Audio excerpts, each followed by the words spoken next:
She will manage to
Thank you, Sophie.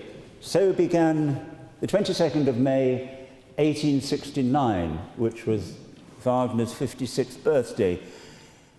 Richter blew Siegfried's horn call, quote, early in the morning, according to Kosel's famous or infamous diary.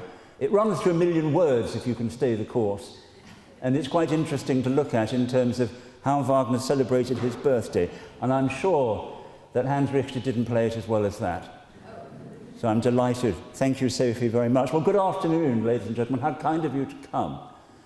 I am faced with an impossible task this afternoon, which is to talk about Wagner in 30 minutes. Now, 30 minutes wouldn't even get you through the prelude to Götterdämmerung. It wouldn't even get you into Act 1, Scene 1. So what one can say usefully in 30 minutes, I'm not entirely sure, but I will do my best. One good thing, though, I know that the Convocation House is a damnably uncomfortable place to sit. Well, so is Bayreuth, but you've only got to sit here for half an hour rather than most of the day. It's always said that Wagner was long-winded. I'll take issue with that sentiment in this talk, because to me, time is in a sense suspended when you start listening. I've no idea where I am in the daily clock once the music starts. The performances which sound as if they're quick at the end turn out not to be. The internal tempi, the melos, the playing is really what matters. And it's very difficult, I think, to have a grip of real time when reality is so suspended as it is in the Opera House. So you're only going to be here for half an hour, and then we'll have some more music, so that's something to look forward to. And I think it's unfair, really, on Wagner to protest about his length. Lots of other composers were equally long-winded. I find that he packed an enormous punch into the time that he allots. And he can change the atmosphere, the feeling, the emotion in an instant. He's adept at packing his operas, his music dramas, with abrupt changes of mood and of tone and of meaning. And I think in that sense it's not repetitive. All right, you might hear the same material, but it's sung by a different character. It's the same action from a different point of view. It's a thorough psychological and analytical treatment of some very basic themes. So when Rossini, it's said to be Rossini, said that Wagner has some wonderful moments but some bad quarters of an hour, perhaps he wasn't quite listening as carefully as he might have been. So what can I do in 30 minutes? I think I'll adopt a 3-point strategy. A tripartite strategy for a lecture is always a good thing because you know when I'm coming to the end. And the 3 things that I'm going to look at, given that it is the great man's 200th birthday today, is to look firstly at the circumstances of that birth and how it might have had an impact on certain activities later in his life. And secondly, I want to talk about Wagner the man. It has to be faced. It's not an entirely pleasant subject, but we must not duck it. And thirdly, and most importantly, I want to say a little bit about the music. Now, Wagner was born 200 years ago today in peculiar circumstances, I think, to say the least. And one strongly suspects that the peculiar nature of his birth had an impact on his later thought about his birthdays and why they achieved, according to Cosima in her diaries, a really quite cosmic significance. Here are a few extracts from Cosima's diary, which wasn't published for about a century after she wrote most of it. The birthdays of Wagner were great rituals. They were, as I say, obsessively, complicatedly celebrated. Telegrams from all and sundry, including, of course, Mad King Ludwig. There were lots of preparations. The Siegfried horn call might have started early in the morning, but Cosima was often up, his wife, second wife, was often up half the night making the preparations. And everyone, according to her diary, seems to spend most of the birthdays in floods of tears. So, 1869, Richter blew Siegfried's horn call early in the morning.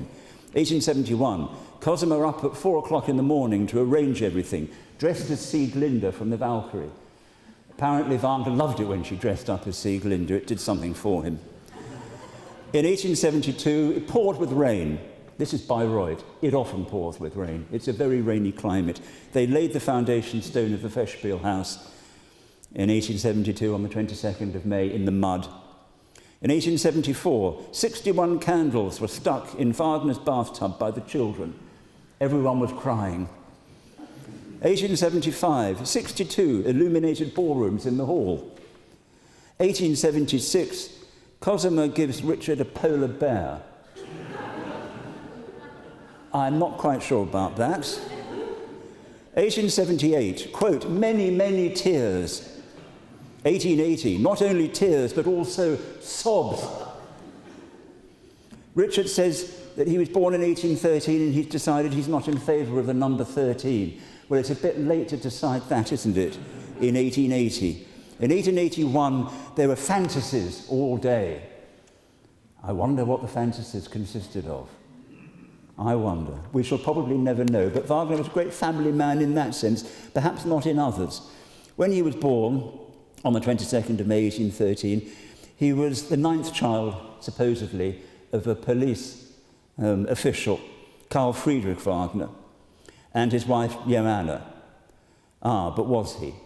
Wagner was always in doubt about his parentage. The friend of the family, also involved in their acting troupe, was a man called Ludwig Geyer, who, according to some authorities, probably was Wagner's father. At any rate, Karl Friedrich Wagner died later in 1813. He was no paragon either. He was always being detained late at the office. He had the attentions of a particular actress in the troupe. He was always late home, funny that. And Johanna actually married Ludwig Geyer the next year.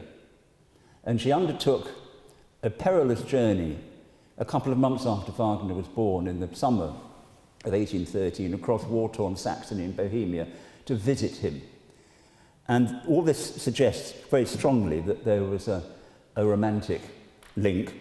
And certainly, as I say, she married him very shortly afterwards. 1813, a dramatic year, particularly in Leipzig, where the Battle of Leipzig in October of that year, when Wagner was only 6 months old, was probably the biggest and bloodiest battle in continental Europe before the First World War, when the alliance of powers, Austria, Prussia, Russia, Sweden, defeated Napoleon so comprehensively at the Battle of Leipzig. So it was a tumultuous family background. And it's very tempting to see the tumultuous nature of that in Wagner's later attitude to his own birth and his parentage, and indeed possibly in his own behaviour. He married a long-suffering actress, pretty woman called Minna. They never actually divorced, but to say they were unsuited is putting it really rather mildly. And Wagner, later in life, of course, enjoyed women almost as much as he enjoyed music. He married Cosima Wagner, the daughter of Franz Liszt, at last in 1870. She was half Hungarian and really half French. Her mother was Liszt's mistress in Paris. So she was illegitimate, and there was Jewish blood in the family as well, which might explain some of Cosima's ideas and her so-called frigid respectability and her so-called lack of sense of humour. and her sort of domestic obsessions. It's said that she rapped Wagner very firmly over the knuckles when he strayed, and she was even concerned about his table manners. Can it really be that the master held his knife like a pencil? One quails at the thought. But she certainly had him under fairly strict control at the end of his life. After all, he'd had affairs with Matilda Wesendonck when he was writing Tristan, with the fascinating Judith Gautier, again French beauty of the time, and a succession of chambermaids and actresses and people he happened to meet. But he always came back to Cosima. It's emerged also that he was probably the father of the 3 children which the housemaid had while she was working for them. She was a kind of general sort of house manager as well, and she looked after his every need. Clearly she did. So it's a rather messy, rather sort of soap opera, certainly not kind of Victorian values sort of background. And Wagner's adult behaviour, as I say, was very much what you might have expected from his origins. Cosima, of course, was 24 years younger, and she outlasted him by nearly half a century, dying in 1930. So marrying somebody 24 years your junior, you'd have thought might have been enough, but perhaps not. She had 2 children by Hans von Bülow, the famous conductor to whom she was married, and then 3 illegitimate children by Wagner, the daughters, and of course Siegried, 2 daughters and Siegried, 3 illegitimate children. And they finally got married in 1870. And her birthdays, of course, were celebrated too in a lovely way. In fact, the Siegfried idyll was performed on Cosima's birthday, which was Christmas Day, Christmas Eve each year. And the Kinder-Katechismus, which we'll hear in due course, was also a birthday present from Wagner to Cosima. He noted, and Cosima wrote it down in the diary, 25th of December 1874, the rehearsal for the Kinder-Katechismus, which we shall hear. Richard tells me how well the children behaved at the rehearsal, modest and without giving themselves airs. So bear that in mind. So where are we? Wagner the man then. Well, he was very good at helping himself to other men's money and other men's wives. And of Hans von Bülow it was said from St. John's Gospel, greater love hath no man than that a man lay down his wife for his friend, which is in effect what happened. Many of Wagner's traits, his boastfulness, his arrogance, his chronic inability to keep hold of money, of course, have counted against him.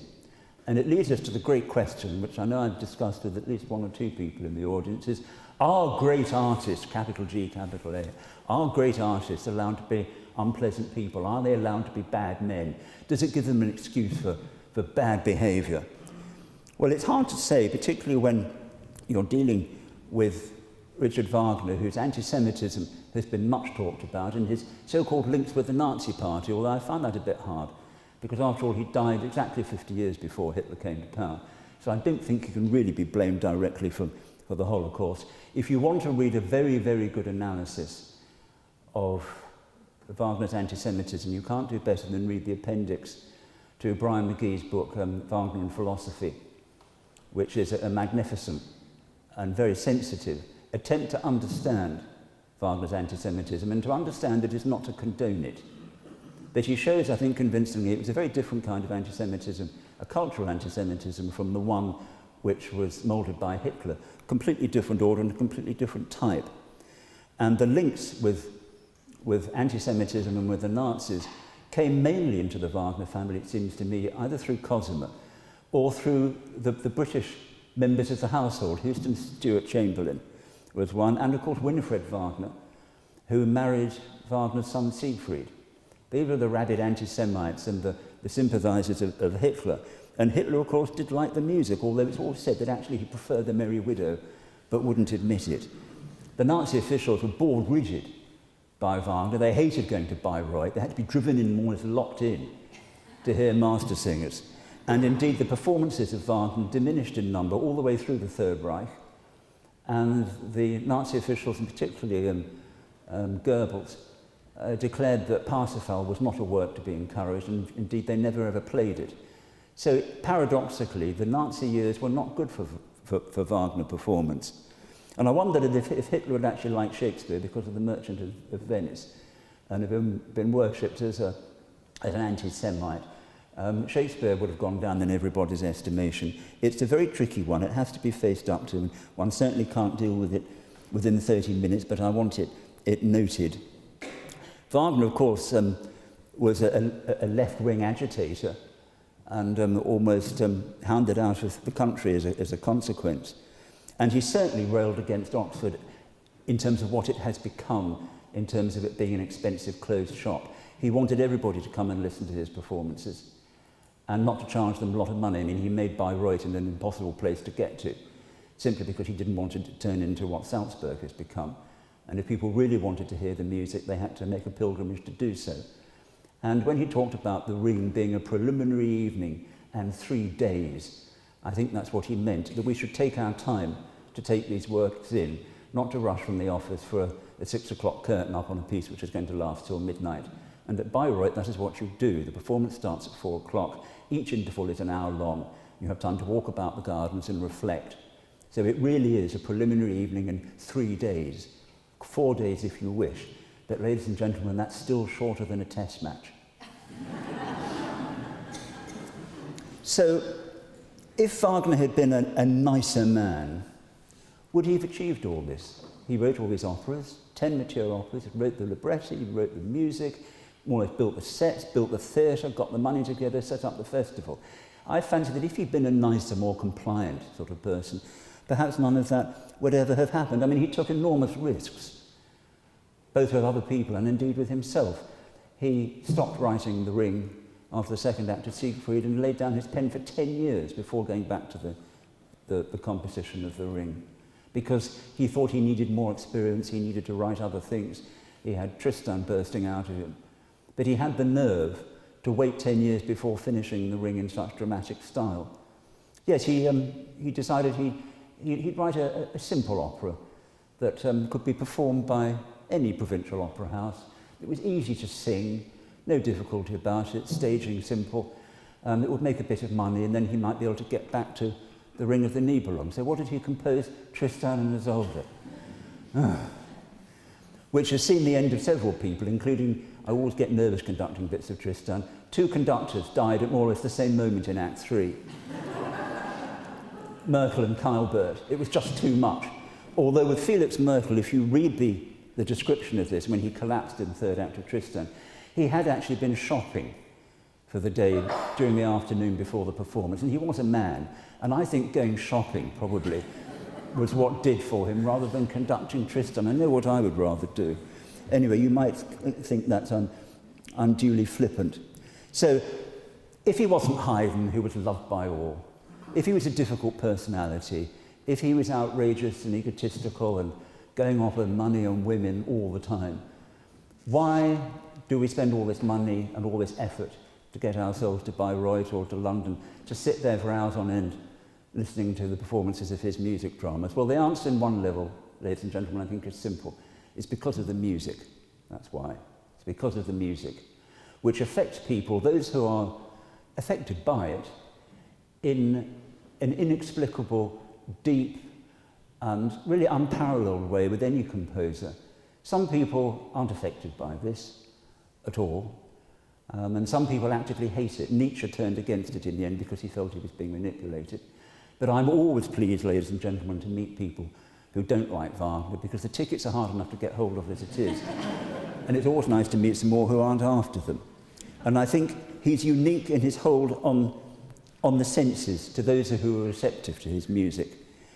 Others, as I say, are unmoved. It's an intuitive, perhaps even repressed set of emotions which some of us don't know we had or cannot articulate, or are angry when they are shown to us.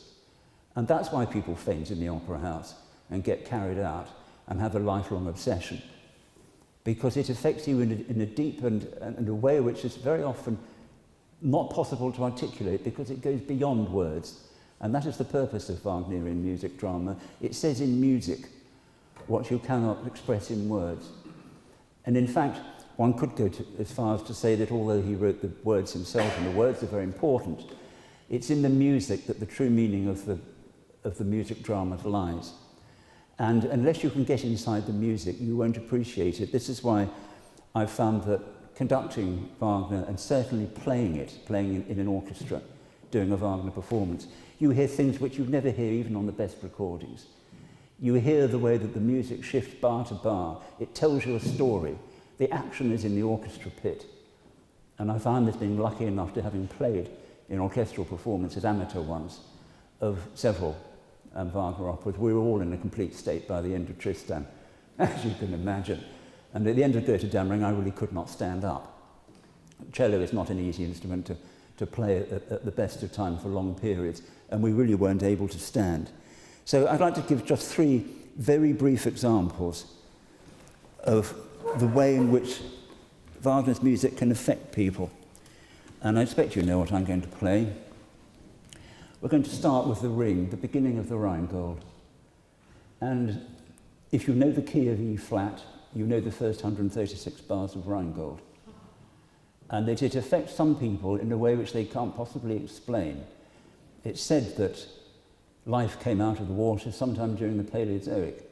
And there's a kind of resonance when you're in Bayreuth and all the curtains are closed and it's pitch dark.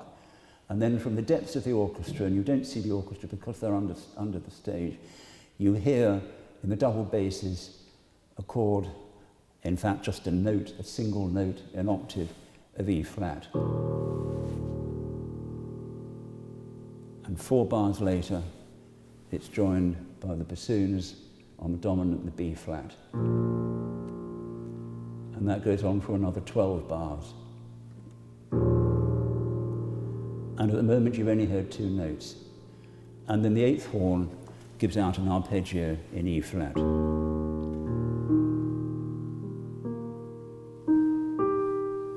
And the 7th horn and so forth. And in bar 49, the cellos come in with the nature motive. It begins to weave, it begins to move.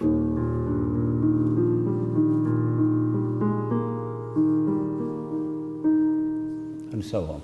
Bar 81, the speed doubles. Now, bar 49, where the cellos come in, heaven help the conductor who brings them in a bar early or too late. It will ruin the performance. So already one's nerves are on edge. One is in a different time world. That first 136 bars always sounds to take longer than it really does. And those who are affected feel a kind of internal resonance which they can't possibly explain to themselves or indeed to anybody else. Let's take another example, a bit later in the same opera. I'll try to show you how Wagner changes the mood in an instant with a motive. We hear a motive of Valhalla, of the gods, in one of Wagner's favourite keys of D flat.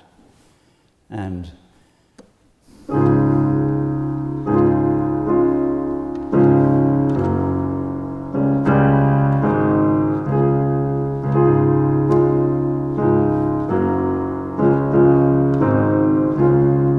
now, when it recurs in Götterdämmerung, it changes in an instant when Brunhilde steps forward to end the realm of the gods with Rest Thou, O God. And we know we hear the same motif, but it does this.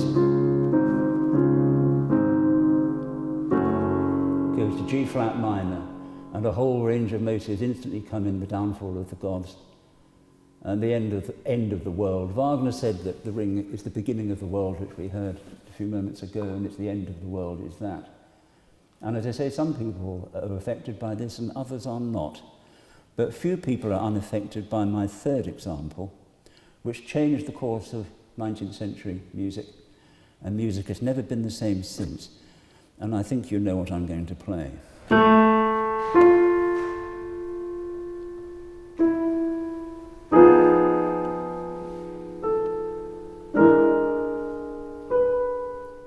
Now, not only is the Tristan chord been the subject of a lot of debate, but the main point is that it's not resolved for 4 hours until you get to the Liebestod. It's left hanging, this unrequited love, and it's all in the music. Very little happens on the stage. You could go out and have a couple of drinks and nothing would really happen on the stage. They'd be exactly the same position when you came back. But an awful lot has happened in the orchestra, and I suppose in the singing. And when the Tristan chord finally does orgasmically resolve at the end of Tristan, you've reached the end of a very long journey, and you've been on tenterhooks for the last 4 hours. And that is no doubt why 2 conductors didn't make it.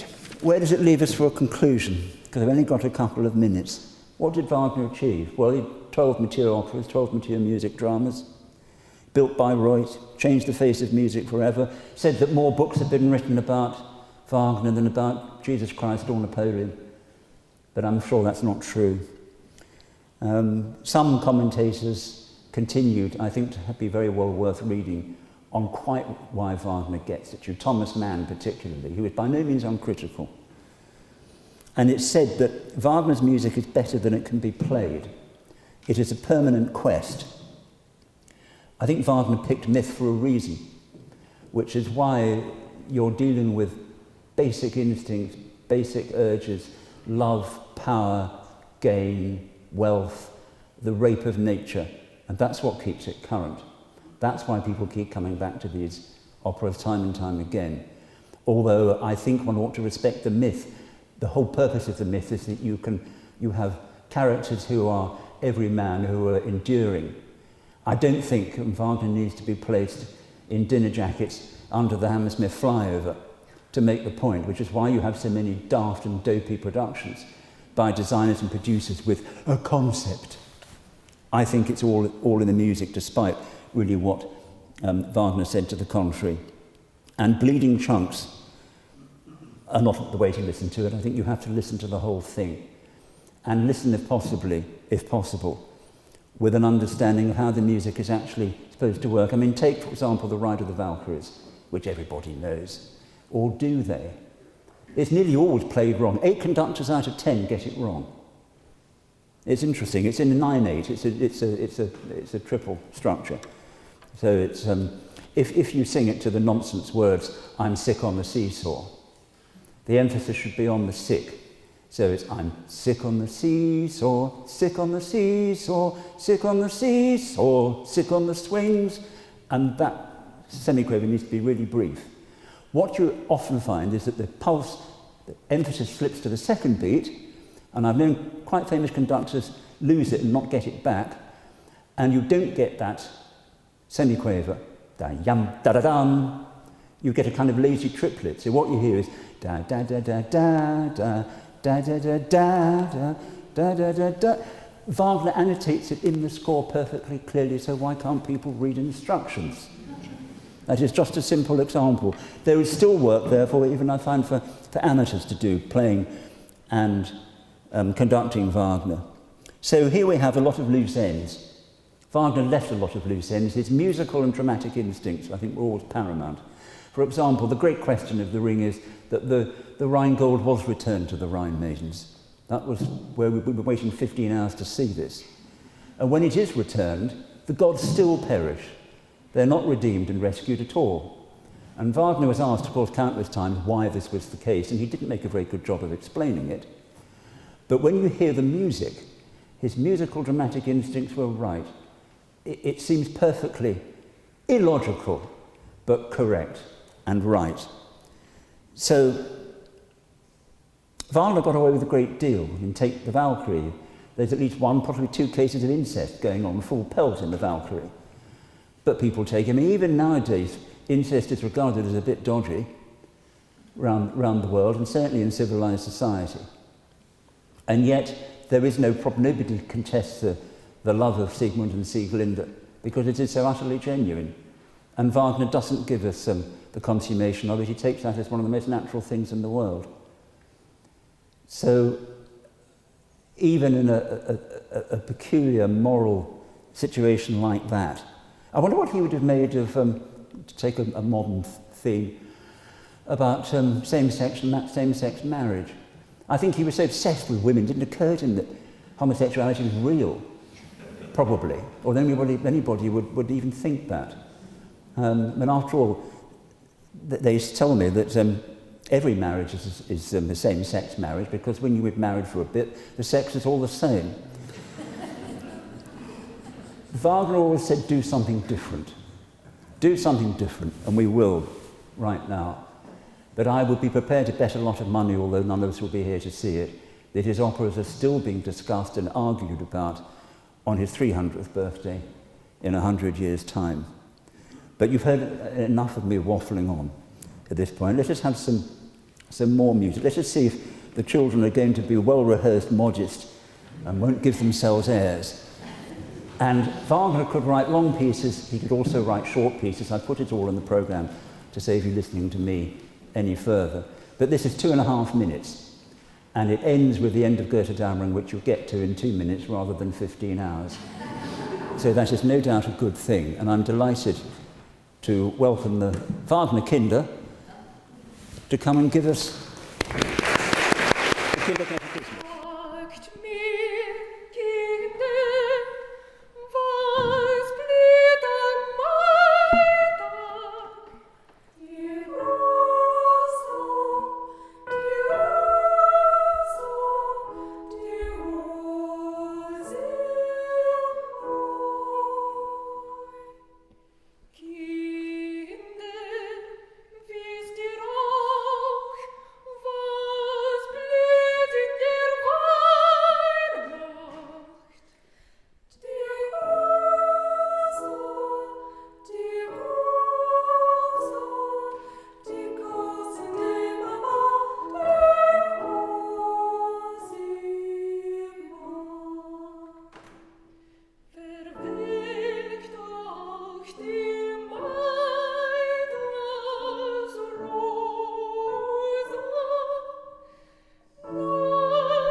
Ladies and gentlemen, you will, of course, have noticed that one of the themes of the Kinder-Katechismus is taken from Siegried's horn call. So it does all mesh in the end. And I'm very grateful to say for Sophie for beginning this, and to the Wagner Kinder for finishing it. Sophie is also available if anybody wants to talk to her and me about the Wagner tuba, which is an instrument which Wagner invented. He didn't like the orchestra of his day, and I might just say very briefly that there's been a lot of talk at the moment about period performance and of period instruments. Well, Wagner didn't like the instruments of his day, which is why he went around inventing new ones. He wanted a kind of tuba which is really a horn with a portentous tone for the ring, and he largely invented the Wagner tuba, and I'm very pleased to say that half of Bruckner Orchestra, we've just acquired a set, which is why I want to show one off. And Sophie's a wonderful player of the Wagner tuba, and if you want to go and actually look at one, you don't come close to them very often. They're not used much outside Wagner, or apart from the last 3 Bruckner symphonies and the Rite of Spring and certain other pieces. But yes, I think that a lot of the period instrument revival has actually created an orchestra to play Wagner, which is the one that he actively didn't want. So there's a thought for the day. Thank you very much.